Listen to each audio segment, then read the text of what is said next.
पाकिस्तान और आपका भी ये ख्याल है कि जब तक एशिया कप का मामला सॉर्टेड आउट ना हो, भारतीय क्रिकेट बोर्ड वहां भी हमारा एक बड़ा ओपोनेंट है, आईसीसी में वही होगा, तो ऐसा तो नहीं हम कर सकते ना तनवीर कि अगर आईसीसी के चेयरमैन आ गए तो हम अपनी पोजीशन कंप्रोमाइज कर लें, हम यकीन दिलानी करा दें, सारे काम सही हो जाए, हमारा काम वही लटका रहे। आप कि अपने मौके पे खड़ा रहना चाहिए। अगर आईसीसी का चेयरमैन आता है या पूरा आईसीसी उठ के आ जाता है पाकिस्तान के अंदर, हमने अपनी बात पे रहना है, क्योंकि हम गलत नहीं है। ठीक है, हम इसमें से गलत नहीं है क्योंकि इंडिया यहाँ आना नहीं चाह रहा था, हमने हाइब्रिड मॉडल की वो ऑफर कर दी, उस पर भी वो नहीं मान रहा। ये बात देखिए, हर तरफ हमें इंडिया ही इंडिया नजर आता है। हाँ। इंडियन क्रिकेट काउंसिल भी इंडियन क्रिकेट काउंसिल है, नेशनल क्रिकेट काउंसिल भी इंडियन क्रिकेट काउंसिल है, ब्रॉडकास्टर्स भी इंडियन है, स्पॉन्सर्स भी इंडियन है।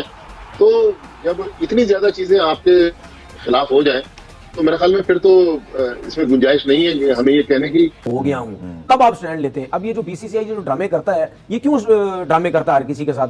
उनको पता है हमारे बगैर चीजें चलनी नहीं है, हमारे पास पैसा सब कुछ है, वो इस वजह से ड्रामे करता है। इसी तरह अगर पाकिस्तान ये समझता है अब हम स्ट्रांग हो गए हैं, अब हम इंडिया से ना भी खेले कोई मसला नहीं है, आप इसको अब हमेशा के लिए पकड़ के रखें। बजाय पाकिस्तान आने के ग्रेग बार्कले और अल-अटाइज के, इनको पहले इंडिया जाना चाहिए था और उस गवर्नमेंट को से बात करनी चाहिए थी जो कि एक्सट्रीमिस्ट मिलिटेंट हिंदुत्व की फॉलोअर है, भारतीय जनता पार्टी, और जो पाकिस्तान से किसी सूरत में खेलने को तैयार नहीं है।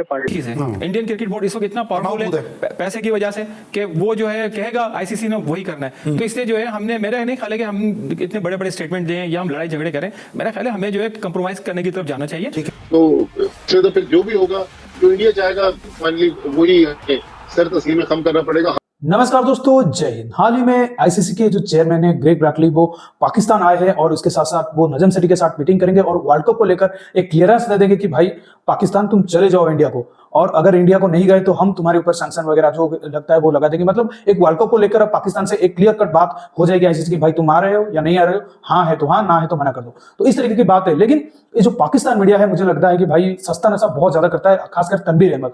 पाकिस्तान में तो मतलब सब चीज महंगा है, लेकिन चरस और गांजा ये बहुत ही सस्ते में मुझे लगता है मिलता है, और उसकी हर दिन खरीदता है इसको तनवीर अहमद। मतलब जिस तरह से ये बातें कर रहा है, और अबे भाई तुम आईसीसी के पैसों से चलते हो, आईसीसी तुम्हारा बाप है और तुम्हारा बाप बीसीसीआई है, और इसी से तुम अपने बाप को धमका दोगे। मतलब क्या चीज हो तुम? मतलब ये जिस तरह के आपने इंट्रो में देखा, पूरी वीडियो देखिए, मजे लीजिए। मैं इनको फिर एंड में फैलता हूँ। पाकिस्तान और आपका भी ये ख्याल है कि जब तक एशिया कप का मामला सॉर्टेड आउट ना हो, भारतीय क्रिकेट बोर्ड वहां भी हमारा एक बड़ा ओपोनेंट है, आईसीसी में वही होगा, तो ऐसा तो नहीं हम कर सकते ना तनवीर कि अगर आईसीसी के चेयरमैन आ गए तो हम अपनी पोजीशन कंप्रोमाइज कर लें, हम यकीन दिलानी करा दें, सारे काम सही हो जाए, हमारा काम वही लटका रहे। आप सबसे पहले आपने जो जय शाह की बात की ना, कि जो उनकी कुछ हरकत नजर आई बड़ी नामुनासिब थी, और मेरे ख्याल में ये जो सिलसिला चल रहा है एशिया कप का, इसमें भी उनकी हरकत नामुनासिब ही हमें जो है वो नजर आ रही है, क्योंकि उन्हीं की वजह से यही सब कुछ हो रहा है। अगर वो इस किस्म की हरकतें ना करते तो ये आज जो हम ये सब तमाशा देख रहे हैं इंडिया की तरफ से, बीसीसीआई की तरफ से, तो ये तमाशा में देख लेना पड़ता।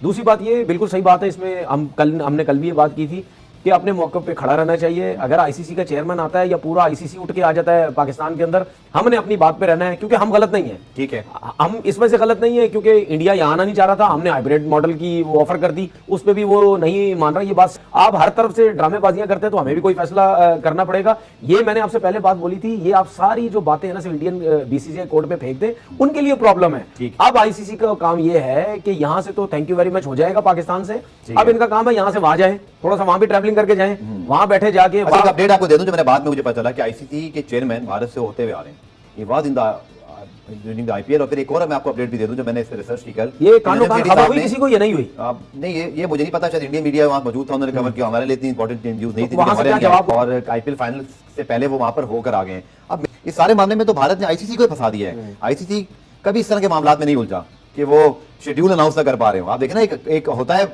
100 डे काउंटडाउन, हमने 500 डे काउंटडाउन, एक टूर्नामेंट की हाइप बंदानी होती है, उसमें आपके स्पॉन्सर्स इन्वॉल्व होते हैं, ट्रॉफी टूर होते हैं, आपके किट्स और बहुत सारी चीजों की अनवेलिंग को बहुत सारे मामला हो रहे होते हैं, बट सब कुछ होल्ड पर है।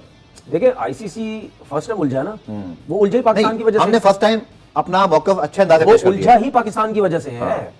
क्योंकि हमेशा इंडिया जब ये तमाशे लगाता था तो पाकिस्तान फिर भी कहता था कि चलो हम चले इंडिया जाके हम खेलते हैं, कोई इतना बड़ा मसला नहीं है। लेकिन इस दफा पाकिस्तान ने स्टैंड लिया है।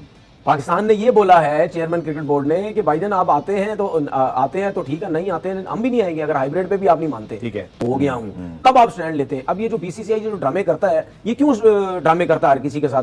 उनको पता है हमारे बगैर चीजें चलनी नहीं है, हमारे पास पैसा सब कुछ है, वो इस वजह से ड्रामे करता है। इसी तरह अगर पाकिस्तान ये समझता है अब हम स्ट्रांग हो गए हैं, अब हम इंडिया से ना भी खेले कोई मसला नहीं है, आप इसको अब हमेशा के लिए पकड़ के रखें। अब ऐसा नहीं होना चाहिए कि अगर नजम शेट्टी साहब ने ये स्टांस लिया उसके बाद अगला कोई चेयरमैन आ जाए वो फिर क्या बोलते हैं, वो क्या कहते हैं उसको, बीगी बिल्ली की तरह बन के खामोश होकर बैठ जाए। ठीक है, बीसीसीआई करता रहे, इस तरह तो फिर उनको भी समझ आ जाएगी यार ये चेयरमैन है।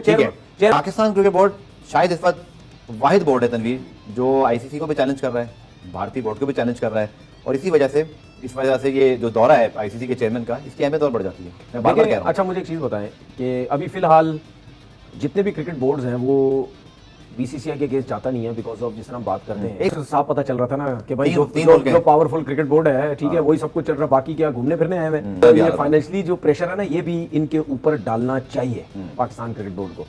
तो मेरी रिक्वेस्ट है नजम शेट्टी साहब से कि जब ये सिलसिले सारे ना आना जाना, इंडिया नहीं आ रहा, सब कुछ आप हर 36 चैनल पे आपने बैठ के बातें की थी ना, हमारा स्टांस ये है, तो फिर आपको अब भी आना चाहिए। आएंगे मेरे ख्याल, आप आए, अभी भी आके बात करें कि भाई आईसीसी के लोग आए थे, बात सुनने के, और क्या आप अपने लोगों को बताएं, आप उधर भी मैसेज दें बिल्कुल कि भाई ये बात हमारी हुई थी, सीधा सीधा हमने जवाब दे दिया है। अब आपने जो कुछ करना है आप जो है वो करते रहे, हमने ये जवाब देना था, हम जवाब दे दिए क्लियर। ये जो अभी भारत के खिलाफ पीसीबी ने पॉलिसी अपनाई है, आपको लगता है कि अब ये वक्त आ गया कि टिट फॉर टैट पॉलिसी है कि जैसे को तैसा, क्योंकि अगर भारत के बारे में बनाता है कि सिक्योरिटी कंसर्न है तो पाकिस्तान के पास भी है। सर, बात करना है कि पाकिस्तान की टीम वहाँ जाएगी या नहीं, देखिए आईसीसी से पाकिस्तान एक बहुत बड़ी रकम हासिल करता है। मैं नहीं समझता कि पाकिस्तान जो है आईसीसी को मना कर देगा कि हम वर्ल्ड कप खेलने नहीं जाएंगे।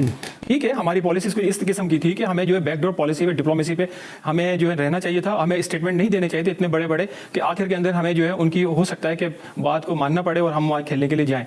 मगर पाकिस्तान को वैसे भी वहाँ जाना पड़ेगा, आईसीसी से हम बड़ी रकम लेते हैं। हम देखें लाइक इंडियन क्रिकेट बोर्ड जो है लाइक आईसीसी एक ही चीज है। इंडियन क्रिकेट बोर्ड इस वक्त इतना पावरफुल है पैसे की वजह से कि वो जो है कहेगा आईसीसी ने वही करना है। तो इसलिए जो है हमने, मेरा नहीं ख्याल है कि हम इतने बड़े बड़े स्टेटमेंट दें या हम लड़ाई झगड़े करें, मेरा ख्याल है हमें जो है कंप्रोमाइज करने की तरफ जाना चाहिए। ठीक है कि पाकिस्तान इस पोजीशन में नहीं है कि पाकिस्तान बाइकआउट कर सके वर्ल्ड कप का। इंडिया, जिस तरह रमीज राजा साहब भी कह के गए कि जी हमें फंड देता है, हम फंडेड हैं थ्रू बीसीसीआई, तो हम ज्यादा उनके खिलाफ मेजर और हार्ड स्टेप नहीं ले सकते। आप क्या समझते हैं कि पाकिस्तान को क्या मौका अपनाना चाहिए?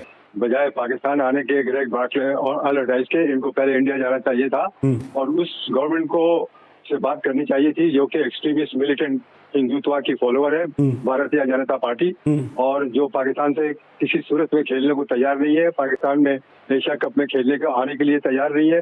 तो आप किस तरह ये सोच रहे हैं कि पाकिस्तान की गवर्नमेंट अलाउ करेगी वहाँ पर वर्ल्ड कप खेलने के लिए? ये ग्रेग बार्कले और ये अल अडाइज अपनी जान बचाने के लिए यहाँ पर है। इनको पता है कि अगर ये वर्ल्ड कप में पाकिस्तान नहीं खेलती है एक हाई प्रोफाइल टीम, तो इनका मिलियंस का लॉस होगा। पाकिस्तान को जो होगा सो होगा, उससे ज्यादा जो टीवी राइट्स होल्डर हैं, एडवर्टाइजर्स हैं, स्पॉन्सर्स हैं, वो अपना बैक दिखा देंगे भारत को और कहेंगे भाई आप ये क्या कर रहे हैं, जब पाकिस्तान जैसी टीम वर्ल्ड कप में हिस्सा नहीं ले रही है तो आप किस चीज का वर्ल्ड कप खेल रहे हैं? ये देखें, ये कोई मामूली बात नहीं है। 87 में जबकि भारतीय जनता पार्टी पावर में नहीं थी, तो अब इस वक्त वो तो पावर में है, वो तो ऐसे हर में इस्तेमाल करेगी कि आपकी हवा निकाल देगी पाकिस्तान की। तो कॉन्ट्रैक्ट तो ऑलरेडी इंडिया ने भी साइन किया हुआ है, पाकिस्तान ने भी साइन किया हुआ है कि आईसीसी इवेंट्स में तो उन्होंने शिरकत करनी है। देखिए, हर तरफ हमें इंडिया ही इंडिया नजर आता है। हाँ। इंडियन क्रिकेट काउंसिल भी इंडियन क्रिकेट काउंसिल है, नेशनल क्रिकेट काउंसिल भी इंडियन क्रिकेट काउंसिल है, ब्रॉडकास्टर्स भी इंडियन है, स्पॉन्सर्स भी इंडियन है। तो जब इतनी ज्यादा चीजें आपके खिलाफ हो जाए तो मेरे ख्याल में फिर तो इसमें गुंजाइश नहीं है कि हमें ये कहने की। तो इसमें तो फिर जो भी होगा, जो इंडिया चाहेगा, फाइनली वही सर तस्लीम खम करना पड़ेगा। तो दोस्तों, जैसा कि आपने वीडियो में देखा कि कैसे तनवीर अहमद मतलब बगला गया है, मतलब कुछ भी बोल रहा है, कुछ भी बोल रहा है, लॉजिकली इस बात कर रहा है कि भाई हमने इंडिया को धमका दिया, ये कर दिया, अब हम देखिए इंडिया सब जो चाहता है वो क्या कर लेगा, हमारी चीज तो इंडिया का मतलब मुनाफा नहीं कमा पाएगा, हमारा भी प्रॉफिट भी नहीं होगा। तो भाई प्रॉफिट अगर नहीं होता तो आईपीएल में इंडिया को कैसे प्रॉफिट होता है? वहां पर आपका कितना बाबर आजम खेल लेता है, कितना रिजवान खेल लेता है, कितना शाहीन आकर आपके वहां पर और हारिस वहां पर नसीम शाह आकर आपकर खेलते हैं जो आईपीएल में। आईपीएल का जो प्राइस मनी है, विनिंग प्राइस मनी है, वो आईसीसी के वर्ल्ड कप का भी विनिंग प्राइस मनी से भी ज्यादा है, उसका रनर अप का भी ज्यादा है। तो आपका मतलब कितना दे देता है आपको उतना आईसीसी, इतना ज्यादा? तो अगर देखा जाए तो आईपीएल से ही बीसीसीआई इतना मुनाफा कमा लेता है कि उसका साल भर के लिए पैसा होता है, उसी से उसी मुनाफे से वो जो रेवेन्यू कमाता है उसका प्रॉफिट शेयर वो आईसीसी को भी देता है। मतलब 80% तो आईसीसी को बीसीसीआई चला रहा है, जो चलाएगा उसका ही डोमिनेंस रहेगा। आप अगर भिखारी हो, मतलब आप भीख मांगने जाते हो आईसीसी के पास, आप कुछ दे दो तो हम हमारा बोर्ड चल जाए, तो आप मतलब ये डिमांड करोगे आप, मतलब ये जो कहते हैं ना कि हम आपको रखे हैं सिर्फ आपको मारेंगे, मतलब पीटेंगे, मतलब जो कहते हैं कि मैच हराएंगे इसलिए हमारा रेवेन्यू मतलब रेवेन्यू उसमें ज्यादा बढ़ेगा। और लोग आपको सिर्फ यही मैच देखने के लिए आते हैं कि पाकिस्तान किस तरह के हारे, और पाकिस्तान के हारने से आप जानते हैं कि ब्रॉडकास्टर को और भी ज्यादा इंडिया पाकिस्तान जो मैच होता है इसलिए क्योंकि लोग चाहते हैं कि भाई पाकिस्तान हारे, तो इसलिए लोग बहुत ज्यादा इंडियन जो होते हैं टिकट से अगर प्राइस जो टिकट प्राइस बोल रहा हूँ, टिकट की अगर बात किया जाए तो 10 मिनट में टिकट बेचते हैं एक इंडिया पाकिस्तान मैच में, उसमें 90% इंडियन खरीदते हैं। खुद के टिकट के खरीदने के लिए पैसा नहीं, और बहुत बड़ी बड़ी बात है। इस तनवीर अहमद को कहते हो अगर इस वर्ल्ड कप में इसको टिकट मिल खरीद के देखा जाए, अगर इतनी बड़ी बड़ी बातें कर रहा है, दोस्तों इस वीडियो में इतना ही। अगर वीडियो अच्छा लगा तो जरूर लाइक कर दीजिए, और तनवीर अहमद की जो बातें हो रही थी मतलब इसको लेकर इसको आप अच्छे से पढ़िए कमेंट सेक्शन में। तो दोस्तों इस वीडियो में इतना, अगर जल्दी मिलेंगे एक नई वीडियो के साथ, तब तक के लिए जय हिंद, वंदे मातरम।